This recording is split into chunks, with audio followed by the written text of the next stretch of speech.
नमस्ते। अमरनाथ गुफा नाम सुनते ही बर्फानी बाबा का ध्यान आता है, राइट? लेकिन आज हम सिर्फ आस्था की बात नहीं करेंगे।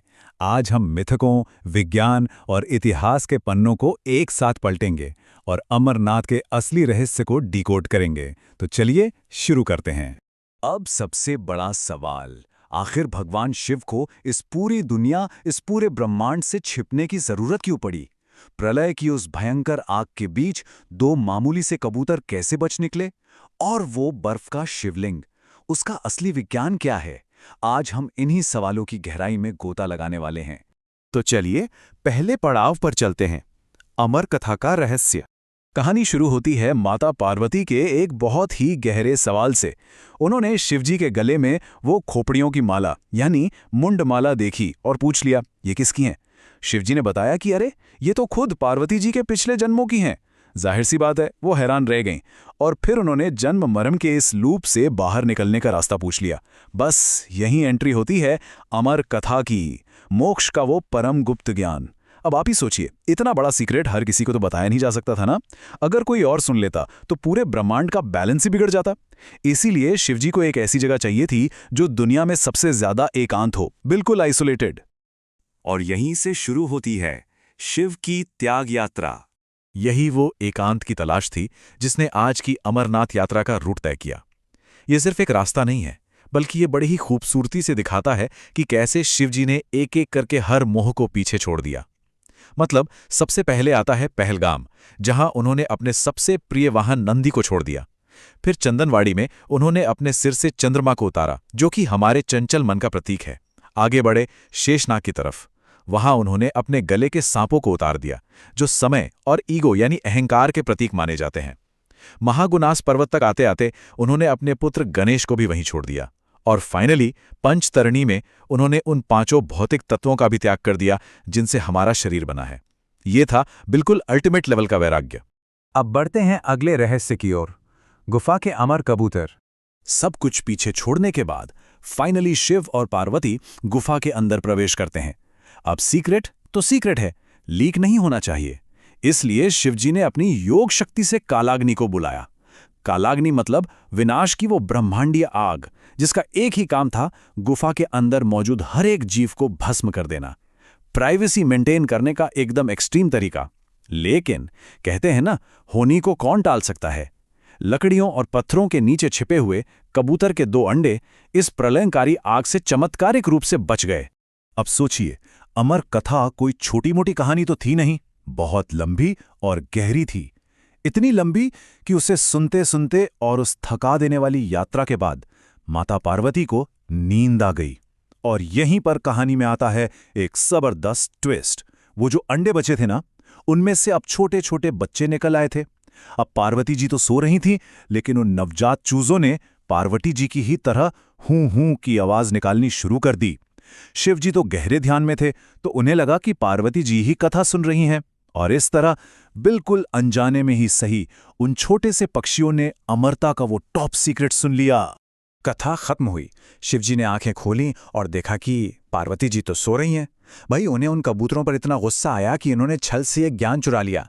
वो उन्हें मारने ही वाले थे, लेकिन तभी उन पक्षियों ने कैसा लॉजिक दिया कि शिवजी भी शब्दहीन रह गए। उन्होंने कहा, प्रभु, अगर आप हमें मार देंगे तो अमर कथा तो झूठी साबित हो जाएगी ना, फिर आपके वचनों पर कौन यकीन करेगा? क्या कमाल का लॉजिक था।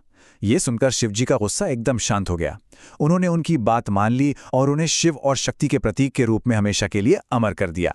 अब आते हैं कहानी के सबसे दिलचस्प हिस्से पर, शिवलिंग का विज्ञान। अगर हम माइथोलॉजी से थोड़ा हटकर एकदम साइंटिफिक चश्मे से देखें तो ये गुफा ज्योग्राफी का एक शानदार अजूबा है।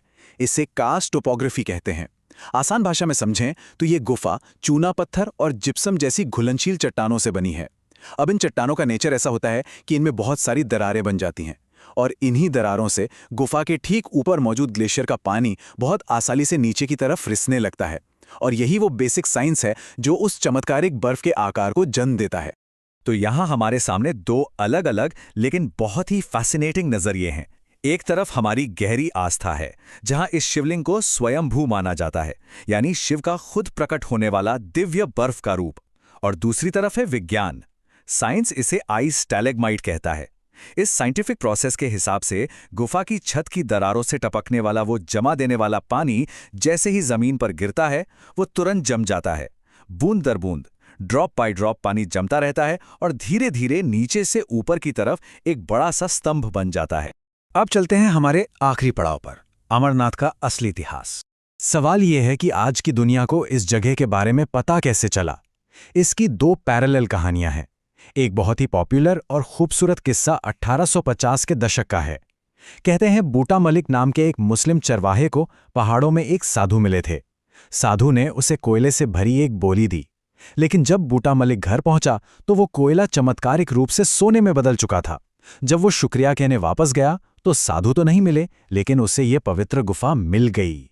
ये कहानी हिंदू मुस्लिम एकता की एक बहुत ही प्यारी मिसाल है।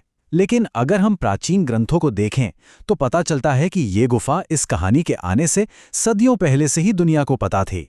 जी हाँ, हमारे पास एकदम ठोस ऐतिहासिक सबूत हैं।